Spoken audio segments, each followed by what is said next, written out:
Have you ever logged off after just like an hour of scrolling and you just feel empty?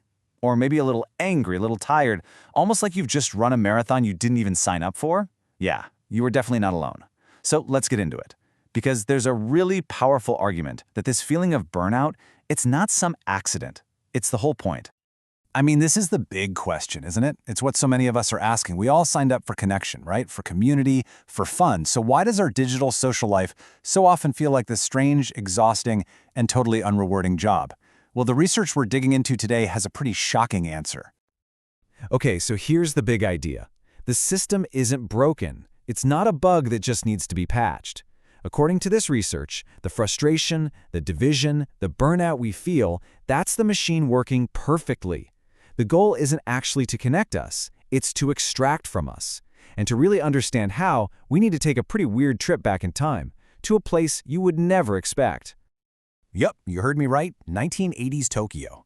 Long before the first like button was ever coded, a system was being perfected that basically laid out the entire blueprint for modern social media. We're talking about the world of Japanese idols. It seems totally unrelated, I know, but stick with me, because the mechanics are almost identical. The core concept here has this kind of academic name, asymmetric extraction. But it's really just a fancy term for a very simple and very powerful one-way street. You see, the fan pours everything in, their time, their money, their emotion, and what do they get in return? A tiny, fleeting, and completely controlled interaction. The value only flows in one direction.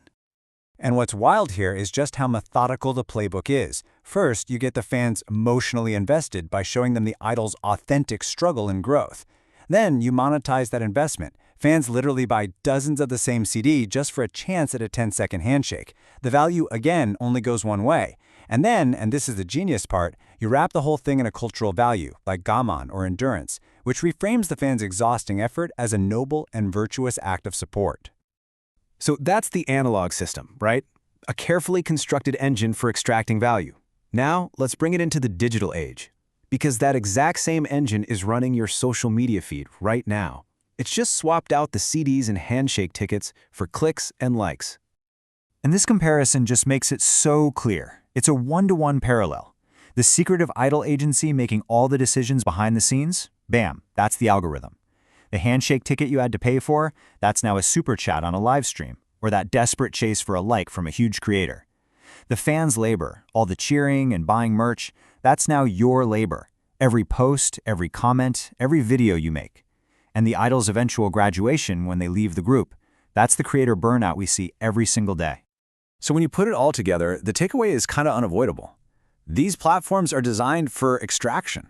Your engagement, your emotional labor, your creativity, that is the product being harvested. Sure, genuine connection might happen by accident sometimes, but that is not what the system is built for. Now you might be thinking, okay, sure, but that's a specific cultural thing from Japan.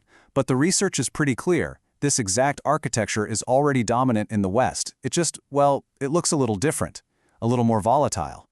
The researchers actually scored these systems on how extractive they are. The old school Disney stars, they get a 6 out of 10. But look at this. Instagram influencers and VTubers, those are the creators who use digital avatars, they score a 9 out of 10. A 9! And why? Because the control is almost total. It's algorithmic, it's often anonymous, and it makes that one-way street of value extraction nearly perfect. This chart just drives the point home. You can see the jump from the old, contract-based world of legacy media to the algorithmically controlled, infinitely scalable world of influencers and virtual avatars is massive. We've basically built a much more efficient extraction machine. So why is it so much more chaotic in the West? Well, the research suggests that our cultural values, like individualism, kind of act like an immune response. We're suspicious of anything that feels too manufactured. And this can lead to this really powerful, if chaotic, pushback from audiences, what some people call cancel culture. The result is total instability. Careers can burn white-hot and then just vanish, unlike the long, stable, predictable extraction model of the Japanese system. Okay, I know this all sounds pretty bleak, but knowledge is power here. The research doesn't just diagnose the problem, it also gives us the tools to actually see it in our own lives. So for this last part, let's look at a personal audit you can run on your own feed. All right, this part is awesome. 4 simple questions to ask yourself. First, the reciprocity test. If this creator you follow just vanished tomorrow, what skills or friendships or knowledge would you actually keep? If the answer is not much, that's a red flag. Second, the hidden rules test. Do you get why some posts succeed and others fail, or does it feel like a total lottery? That randomness, that's a feature of algorithmic control.